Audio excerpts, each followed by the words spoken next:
মৃত্যু তোমার চোখের নড়াচড়া বন্ধ করে দিবে। মৃত্যু তোমার কানের শ্রবণ শক্তি স্তব্ধ করে দিবে। মৃত্যু তোমার ঠোঁটের নড়াচড়া বন্ধ করে দিবে। মৃত্যু তোমার জবানের শব্দ উচ্চারণ আওয়াজ বন্ধ করে দিবে। মৃত্যু তোমাকে তোমার কণ্ঠস্বর স্তব্ধ করে দিবে।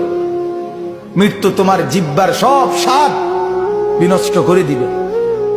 অচিরেই রূহ চলে যাবে, আর কিছুই থাকবে না তোমার।